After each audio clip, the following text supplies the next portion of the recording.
দিল্লির বিবেক বিহারে বিধ্বংসী আগুন, মৃত নয়। বিবেক বিহারের 4তলা বিল্ডিংয়ে ভয়াবহ আগুন। এখনো পর্যন্ত 3 থেকে 4টি দেহ উদ্ধার হয়েছে। বহুতলের দ্বিতীয়, তৃতীয় ও চতুর্থ তলায় আগুন ছড়িয়ে পড়ে। খবর পেয়ে ঘটনাস্থলে দমকলের 12টি ইঞ্জিন। ভেতরে আটকে থাকা একাধিক ব্যক্তিকে উদ্ধার করা হয়েছে।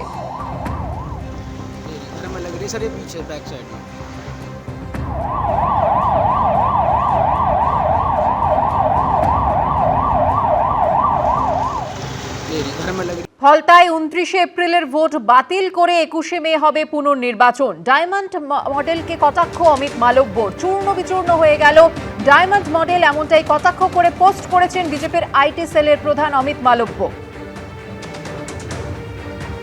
ডায়মন্ড মডেলকে কটাক্ষ করেছেন তিনি। চূর্ণ বিচূর্ণ হয়ে গেল ডায়মন্ড মডেল, কটাক্ষ করে পোস্ট করেছেন বিজেপির আইটি সেল প্রধান। ডায়মন্ড হারবার মডেল ভেঙে পড়েছে, পোস্ট করেছেন অমিত মালব্য। ফলতায় 29 এপ্রিলের ভোট বাতিল করে 21 মে পুনর্নির্বাচনের সিদ্ধান্ত নিয়েছে নির্বাচন কমিশন, আর তারপরেই এই পোস্ট করেছেন বিজেপির আইটি সেলের প্রধান।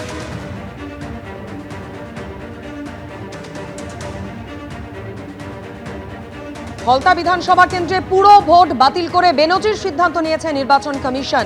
আর এরই প্রেক্ষিতে পাল্টা পোস্ট করে হুঙ্কার দিয়েছেন অভিষেক বন্দ্যোপাধ্যায়। তিনি বলছেন, 10 জন মেয়েও আমার ডায়মন্ড হারবার মডেলকে দমাতে পারবে না। ডায়মন্ড হারবার মডেলকে দমাতে পারবে না বাংলা বিরোধী গুজরাটি গ্যাং। দিল্লি থেকে যত শক্তিশালী যাকে খুশি আনুক, কিছুতেই ডায়মন্ড হারবার মডেলকে দমানো যাবে না। ক্ষমতা থাকলে ফলতায় লড়ে দেখাও, পোস্ট করেছেন অভিষেক বন্দ্যোপাধ্যায়।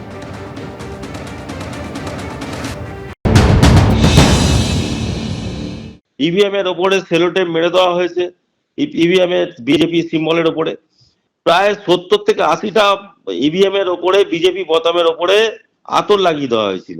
বুথের ভেতরে যে সিসিটিভির ক্যামেরা সেটা ঘুরিয়ে রাখা হয়েছিল এবং বুথের ভেতরে কোথাও কোথাও স্পাই ক্যামেরা রাখা হয়েছিল। যারা বিজেপিকে ভোট দিয়েছিল, ভোট দিয়ে যখন বেরোয় তখন সেই স্পাই ক্যামেরা তাদের বিজেপিকে ভোট দিয়েছে বলে তাদের মারধর পর্যন্ত করা হয়েছে।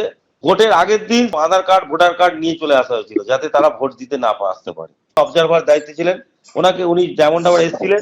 আমরা সমস্ত ডকুমেন্ট সমেত ওনাকে সাবমিট করেছিলাম যে আমরা 150টার কাছাকাছি বুথে আমাদের এইরকম ঘটনা ঘটেছে। আমরা পুরো ফলতা বিধানসভা জুড়ে নির্বাচন চাই। এগুলো সব বাতিল করে 21 তারিখে নির্বাচন দিন স্থির করেছেন। তাহলে আমাদের যে দাবি দাওয়াগুলো ছিল, আমাদের যে অভিযোগগুলো ছিল, সেগুলো একদম যে সত্য সেটা প্রমাণ হলো। ফলতায় পুনর্নির্বাচন নিয়ে কি বলেছেন তৃণমূলের রাজ্য সহসভাপতি এবং মুখপাত্র জয়প্রকাশ মজুমদার, দেখুন। এই সিদ্ধান্ত কাদের চাপে হলো? প্রথম 2 দিন 3 দিন কোনো কিছুই দেখা গেল না। হঠাৎ 2রা মে অনেকে রাস্তায় নেমে পড়লো, কারণ তার আগের দিন আরএসএস গিয়ে সাধারণ মানুষকে বললো রাস্তায় নামো, আমরা ইলেকশন কমিশনকে বলে আবার রি-ইলেকশন করাবো। এটা হচ্ছেটা কি?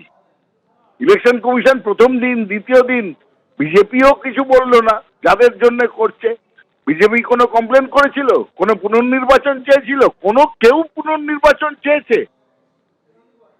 এতগুলো লোক ভোট দিল, ইলেকশন কমিশন বললেন শান্তিপূর্ণ ভোট। দাবাং অফিসার কি বললো তার উপরে বেস করে ইন্ডিয়ার ইলেকশন চলবে? এবিপি আনন্দ, এগিয়ে থাকে, এগিয়ে রাখে।